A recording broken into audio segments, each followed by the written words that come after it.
I think the biggest thing is that Chadron's such a unique and special place. I played there, and having played there, you understand some of the things that are really important to our players. And one of the biggest things is tradition. And this year, we're in our 100th year of football, Chadron State history, and we did a all-century team for it. It's some really cool thing that us coaches put together, and Alex kind of spearheaded our SID, and then had a committee to vote on who was going to make it, and there was a lot of arguments, a lot of discussions. It was really cool, and the first game of the year is when those guys are all going to come back, and we really want everybody that ever wore the eagle on their chest to come back and celebrate our strong tradition at Chadron State. No, I wasn't on the team, and I even rigged up a few votes. I couldn't make it.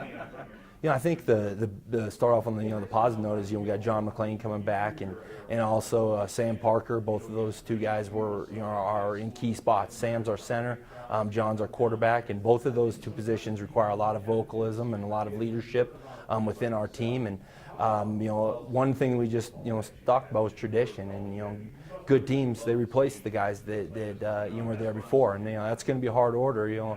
Nate Ross had scored the most touchdowns ever in Chadron State history. Cody Rose was the all-time leader in touchdown receptions for a tight end in a season. And then Glenn Clinton, he'd be, if it wasn't for Danny Woodhead, Glenn Clinton would have all of our rushing records at Chadron State history. He's number 2. But I really feel good about the guys we got coming up. I know that we're excited about them, and they're excited about the challenge. And Coach Stein and Coach McClain do a terrific job with our offense, and I know that they are ready to prepare the next group of guys. So talk about John. I think the biggest thing is confidence. When you are, I don't think we're really a young team. I think we're an inexperienced team, and an offense, I should say. And I think that the biggest thing that our guys will be looking for is we're looking for that leader. And John brings such great confidence in the huddle. He's a guy that has a lot of games underneath his belt, and he has a lot of accolades and a lot of statistics to back all those things up. And his confidence and level in our offense and in that huddle is going to make our team a lot better. I think that the first name that pops in our head is Kyle Vinich. He's a very tall wide receiver. He's very fast. He's going to play that outside position for us, and he had a lot of reps last year. One thing with playing no huddle is you got to rotate a lot of guys, keep them fresh. We ran right around average, I think, right around 84 plays a game, and there was a couple games that we ran over 100 plays. And when I was playing, we ran about 55, 60. So we're almost going 2 games in 1 game now.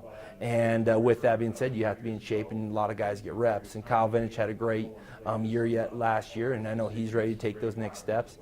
Daniel Boyle also has a lot of experience with us, a guy that I know is excited to get his chance. And then Antonio Thompson, he's a senior this year. He's gotten some game time experience. He's very fast. It's his senior year, and I know that he's wanting to finish on a high note.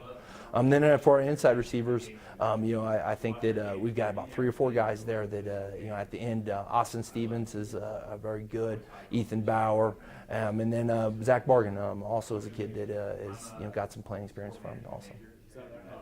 I think that when you look at our defense, I think one of our strengths is going to be our secondary, especially if we can just stay healthy. I just said it earlier about the amount of plays that teams are running, and it's no different.